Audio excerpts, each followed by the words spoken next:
"Marry the fat one, Papa." The fat bride was mocked until Mountain Man's daughter called her Mom. "Marry the fat one, Papa." The childish taunt rang through the crowded town social like a cruel bell. Laughter burst out from every corner of the hall, harsh and merciless, aimed straight at Naomi Dawson. She stood in her handmade dress, face burning, clutching a plate of biscuits she'd baked, her heart splintering as men and women, neighbors she had served and sewn for, pointed and snickered at her size. Naomi had long grown used to whispers, but this was different. The words had come from the lips of a child, innocent in age, vicious in echo. Every chuckle, every mocking glance felt like a nail driven into her dignity. Her hands trembled, the biscuits tumbled to the floor, and still the laughter swelled. Then silence. The tall frame of Sam Holt filled the doorway, a mountain man, broad-shouldered, scarred by weather and grief, known more for his solitude than his presence in town. At his side clutched a little girl, no more than 7, Annie Holt. Since her mother's passing, no one had seen her smile. But now, before the whole room, the girl broke free, running across the floorboards with a cry that cracked like thunder. She threw her arms around Naomi's waist and pressed her face to her. "Mama," she whispered, loud enough for all to hear. Gasps replaced laughter. Men shifted uneasily, women looked away, shame creeping over their faces. Naomi froze, stunned by the warmth of those small arms around her. Sam stepped forward, his voice low, unyielding. "If my daughter calls her mother, then she is, and I'll make it so tonight." The hall erupted in disbelief. A shotgun wedding? With her? Yet Naomi, staring into Annie's tear-filled eyes, felt something stir. Hope. Naomi Dawson had never been considered delicate. From the time she was a girl, she was taller, broader, and heavier than her peers. What she lacked in beauty, she made up for in kindness. She could sew a wedding dress in 3 nights, cook for a family of 6 on scraps, and sing hymns with a voice so warm that even the hardest heart softened. Yet, in a town like Rockford Crossing, where thinness and daintiness were prized, her body had become her brand of shame. She lived in a small room above the seamstress shop, mending hymns, stitching quilts, and piecing together bridal gowns for other women. She had watched more than one bride walk down the aisle in dresses of her making, knowing full well the whispers, "Naomi can sew fine, but she'll never wear such a gown herself." At the town social that night, she had hoped, just for once, to blend in. She had worn her best calico, her hair pinned carefully, and her brightest smile. But the cruel taunt of a boy and the laughter of grown men and women had stripped her of dignity. The pain stung sharper, because she had heard it all before, only never so publicly. And then Sam Holt had walked in. Sam was a man forged by wilderness and grief. 6 months earlier, fever had taken his wife Mary and left him to raise their daughter alone in a cabin high in the timberline. Since then, he had become more ghost than man, appearing only when necessary, speaking little, his face shadowed with loss.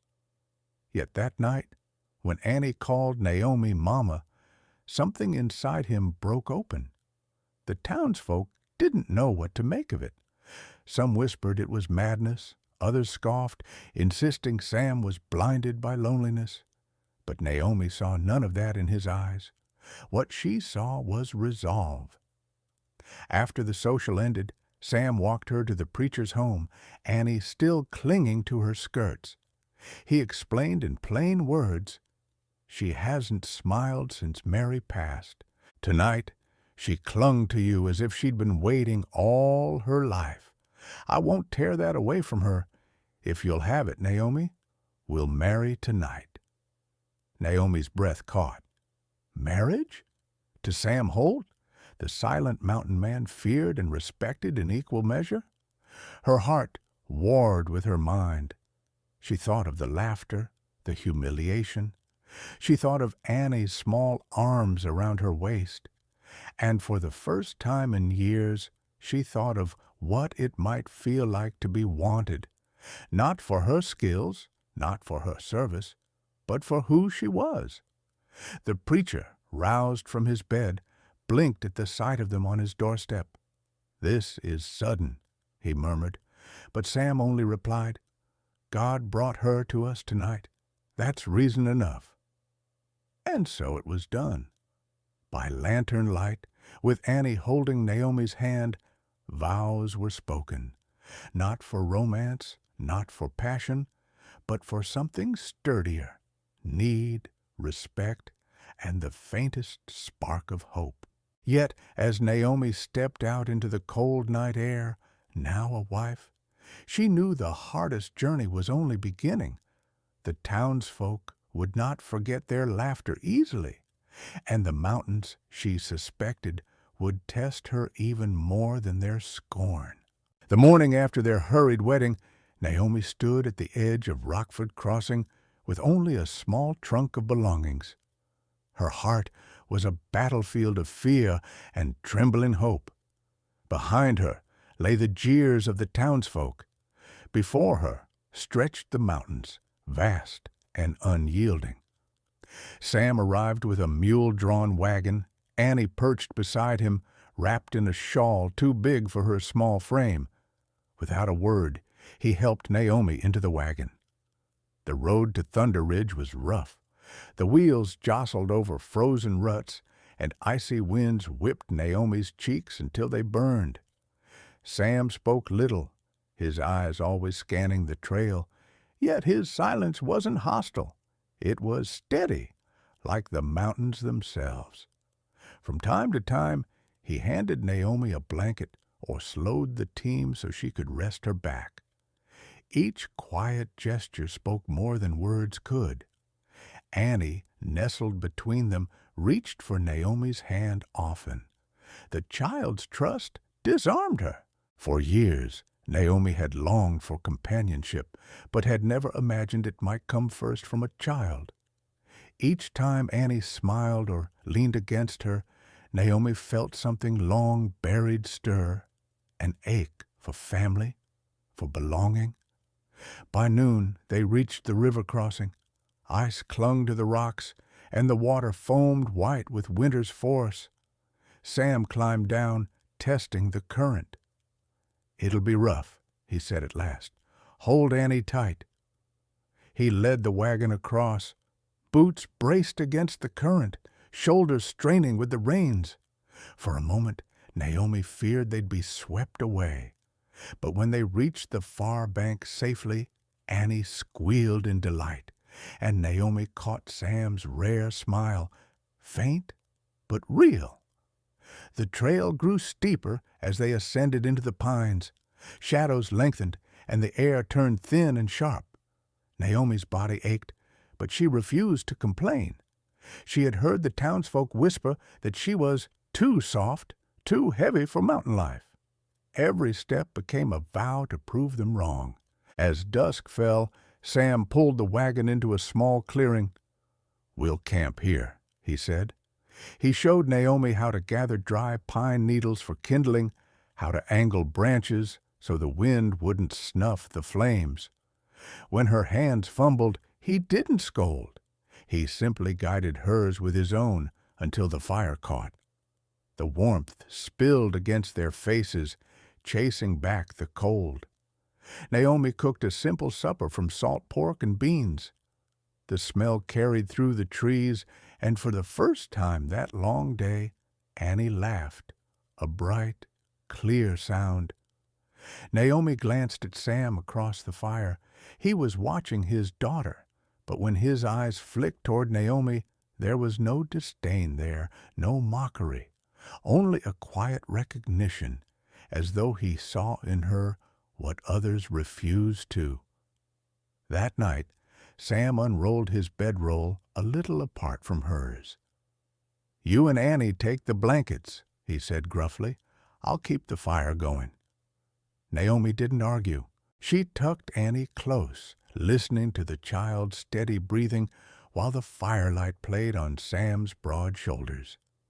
In that moment, she realized this marriage might not have begun with love, but it carried the weight of something just as enduring: duty, kindness, and the fragile beginnings of trust. The next morning, Frost clung to Naomi's bonnet, and her breath rose in clouds. Yet, as she climbed back into the wagon, she found her fear was lessening. The wilderness was harsh, yes, but in its wild silence, she felt freer than she ever had in town. No one here mocked her.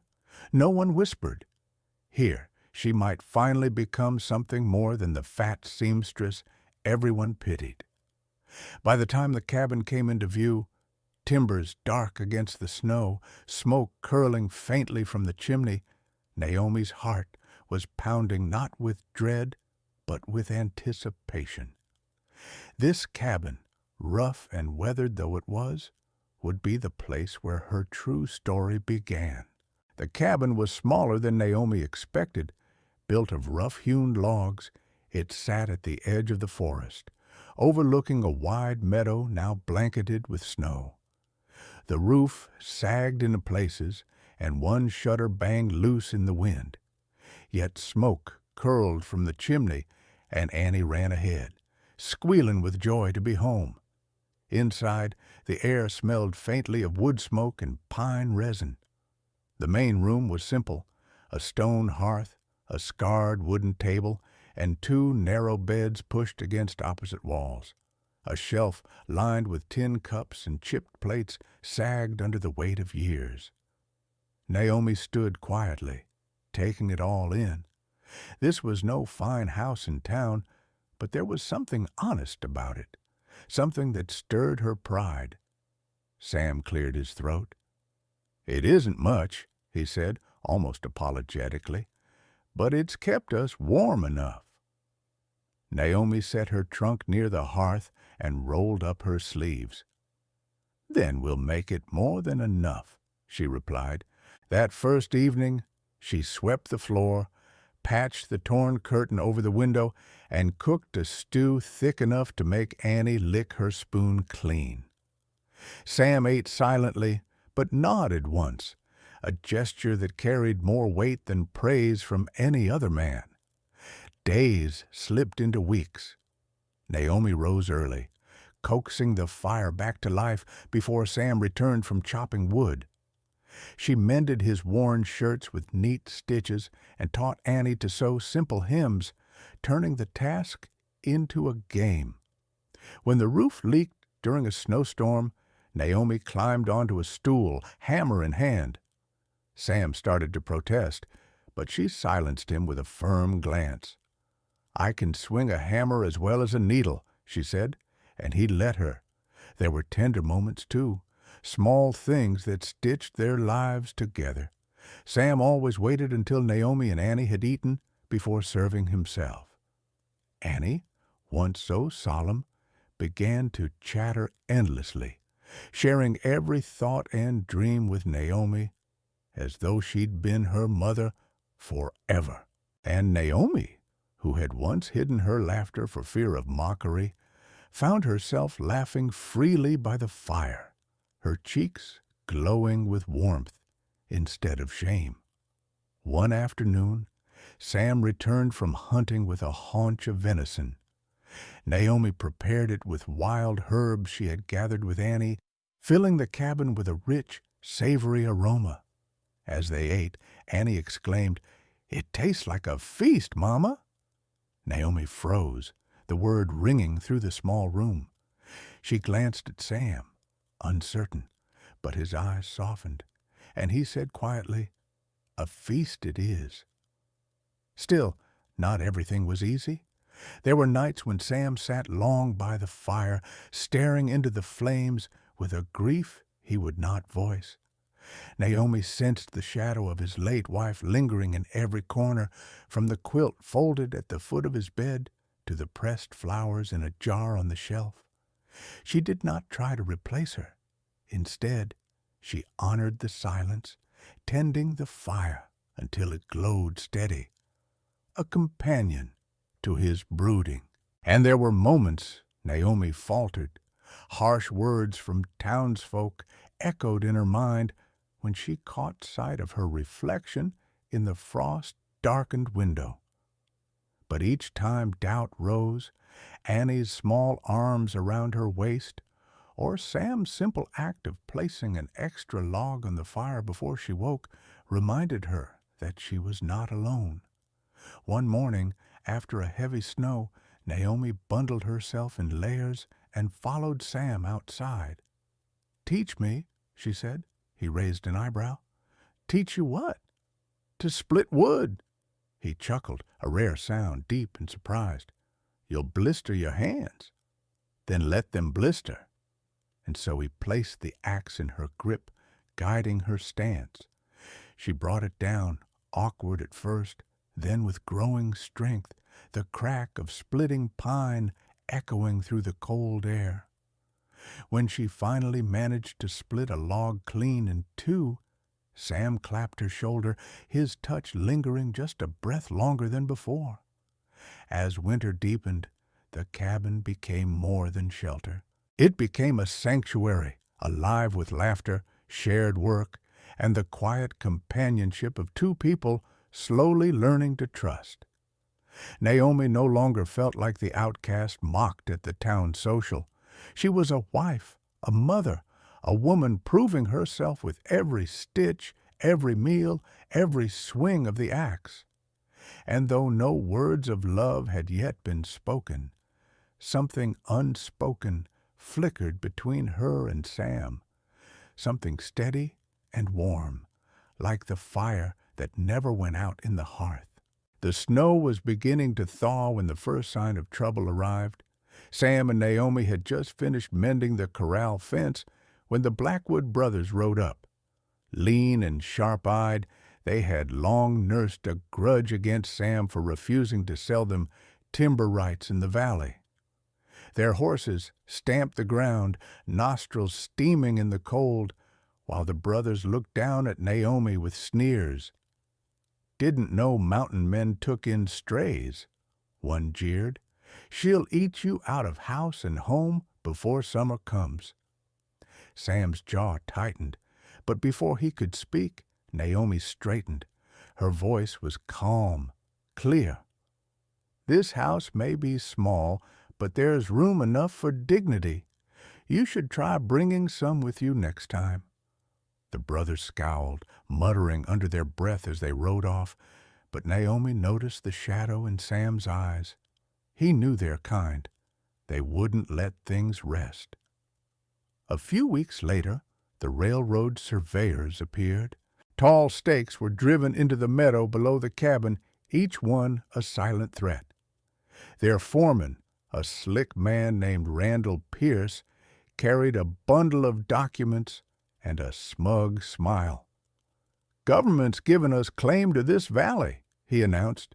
"By next year, there'll be tracks running straight through it. Best pack up before you get steamrolled, literally." Sam demanded to see the papers. Pierce waved them in his face, but wouldn't let him hold them. "All signed and sealed," he said. "Not that it matters. Folks like you can't fight the railroad." Naomi felt her stomach knot. She had heard whispers in town that deeds were being forged, that settlers were tricked into giving up water rights with fine print they couldn't read. But she said nothing, not yet. That night, after Annie was asleep, Naomi found Sam sitting at the table, staring at his wife's old Bible. His shoulders were heavy with weariness. "They'll come for this land," he muttered. "They always do." Naomi sat beside him. "Then we fight, not with guns, with truth." Sam looked at her, surprise flickering in his eyes. "You sound certain." I know what it is to be stolen from," she whispered. "When I was a girl, the orphanage took in children with nothing. I learned to read contracts for the matrons to keep swindlers at bay. I can read theirs, too. If those papers are false, we'll prove it." Sam's gaze softened, a new respect dawning.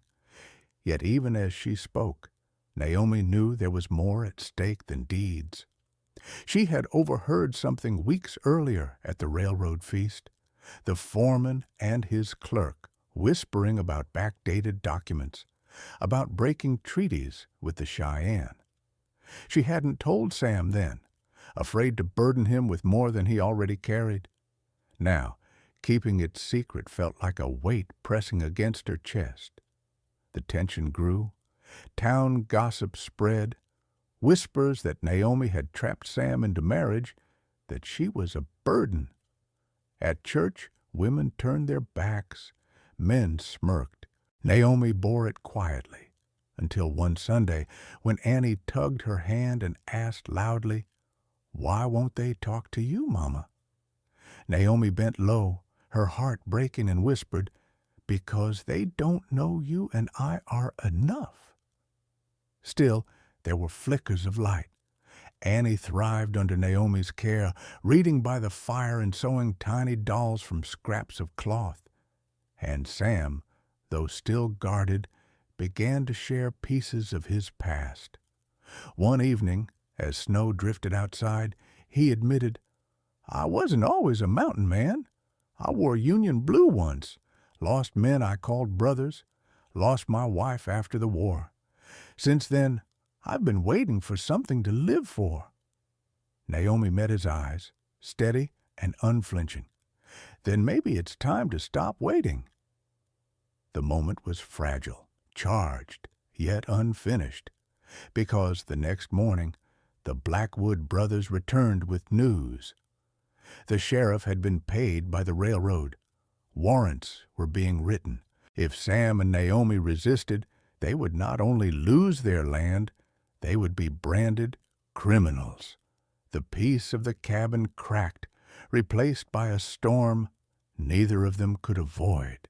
The knock came just after dusk, heavy and deliberate against the cabin door.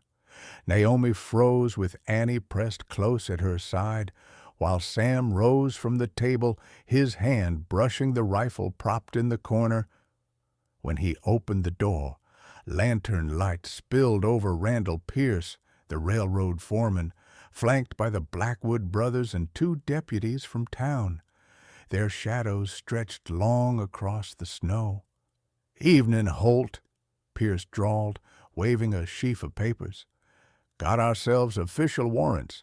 Sheriff says this land's ours. You and your wife." He sneered at Naomi. "Got till dawn to clear out, or we'll clear you out." Naomi's heart pounded, but she stepped forward before Sam could speak. "Those warrants are lies, and everyone in this valley will know it." The Blackwood brothers laughed. "Hear that? Fat lady thinks she's a lawyer." Sam's voice cut sharp through their jeers. "Careful how you speak of my wife." A tense silence followed, broken only by the hiss of snow against the lantern. Naomi saw something shift in Sam, no longer the cautious widower, but a man standing whole, unafraid, because he wasn't standing alone. Pierce smirked. "Fine words, Holt, but words won't stop iron rails. Move or be moved." Sam lifted the rifle, steady as a stone. "No one takes this land tonight." Naomi felt Annie tremble at her side. She knelt and whispered, "Courage, little one. Sometimes the truth needs a voice." Rising, she faced the men squarely. "You claim law, but I carry proof. The treaties, the deeds, you forged them. And I'll swear it in court, before God and man." The deputies hesitated. Doubt flickered in their eyes. Pierce barked at them to act, but no one moved. The spell of his authority was cracking. Suddenly, one of the Blackwoods lunged, knocking the rifle aside. Chaos exploded. Sam grappled with him, the two men crashing into the snow.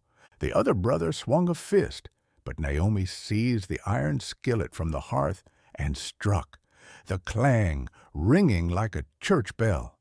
The man stumbled back, stunned. Pierce cursed, but before he could draw his pistol, hoofbeats thundered from the darkness. Lanterns appeared, Mourning Dove and several Cheyenne riders, followed by townsfolk who had quietly trailed the railroad men. Among them was the circuit preacher, Bible in hand. "Enough!" the preacher thundered.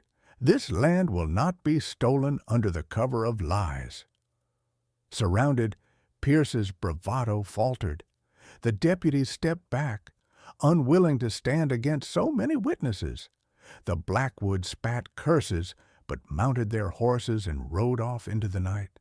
Sam, breathing hard, lowered the rifle he'd reclaimed. He turned to Naomi, his face fierce and tender all at once. "You spoke the truth when I couldn't. You kept us standing." Naomi swallowed the tears burning her eyes. "No, we stood together." Annie slipped between them, clinging to Naomi's skirts. "Mama kept us safe," she whispered. The word, spoken so clear and proud, was louder than any gunshot. And in that moment, Naomi knew the fight was not just for land, but for the family they had become. Snow still drifted outside when the cabin door was finally barred, the fire crackling bright against the long night. Naomi moved slowly about the room, setting Annie's quilt, righting the table, her hands trembling from the storm they had just weathered. Sam watched her, the hard lines of battle still etched in his face, but softened now by something deeper. He laid the rifle aside and crossed the floor. "You're safe here," he said quietly. The words weighted with more than just tonight's danger. His hand brushed hers, rough and calloused, yet gentle as he guided her to sit by the fire. "This is your home now, if you'll have it." Naomi's breath caught. She looked at him, at Annie curled against her lap, at the battered cabin that still stood. For so long she had been the object of laughter, pity, or silence.